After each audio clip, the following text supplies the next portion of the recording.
एक समय की बात है, एक राजा था जिसे लंबे समय से बेटे की लालसा थी, लेकिन उसकी कोई संतान नहीं हो रही थी। परेशान होकर उसने अपने दरबार में एक साधु को बुलाया, जिसने उसे एक अजीब सलाह दी। साधु ने कहा, आपको किसी छोटे बच्चे की बलि देनी होगी, तभी आपके घर में बेटे का जन्म होगा। राजा ने यह बात सुनकर दुखी होकर अपने राज में घोषणा की कि जिस घर से बच्चा दिया जाएगा उसे ढेर सारे पैसे दिए जाएंगे। यह सुनकर एक गरीब परिवार ने विचार किया।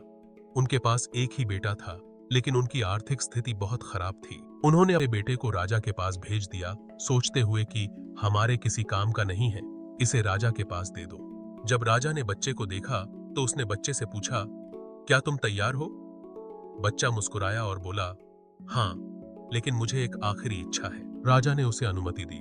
बच्चा मिट्टी लाने के लिए कहा और जब मिट्टी आई तो उसने 4 छोटे छोटे मकान बनाए। फिर उसने 3 मकानों को धक्का देकर गिरा दिया और एक मकान को खड़ा रखा। उसने राजा के सामने हाथ जोड़कर कहा, अब मेरी बलि चढ़ा दो। राजा यह देखकर हैरान रह गया और उससे पूछा, तुमने ऐसा क्यों किया? बच्चे ने कहा, राजा, पहला मकान मेरे माँ बाप का था। उन्होंने मुझे पैसों के लिए बेच दिया, जिससे मैं उनके लिए बोझ बन गया। दूसरा मकान मेरे रिश्तेदारों का था। उन्होंने भी मेरे माँ बाप को समझाया नहीं और मेरा साथ नहीं दिया। तीसरा मकान उन लोगों का था जो सिर्फ धन के पीछे भागते हैं। राजा को बच्चे की बातें सुनकर अजीब सा लगा। उसने सोचा, क्या मैं अपने स्वार्थ के लिए एक मासूम की बलि चढ़ा रहा हूं? राजा ने कहा, तुम्हारी बातें मुझे सोचने पर मजबूर कर रही हैं। तुमने अपने जीवन का मूल्य समझा दिया है। राजा ने उस बच्चे से कहा, तुम सच में एक नायक हो। मैं तुम्हें और तुम्हारे परिवार को सम्मान और समृद्धि दूंगा। बच्चे ने मुस्कुराते हुए राजा का हाथ थाम लिया और राजा ने वादा किया कि वह बच्चों के प्रति प्रेम और सहानुभूति के महत्व को समझेगा। इस तरह राजा ने न केवल अपने लिए एक उत्तराधिकारी पाया, बल्कि उसने अपने राज्य को एक नई दिशा भी दी। बच्चे की समझदारी और साहस ने सबको सिखाया कि जीवन का असली मूल्य प्रेम और सहयोग में है।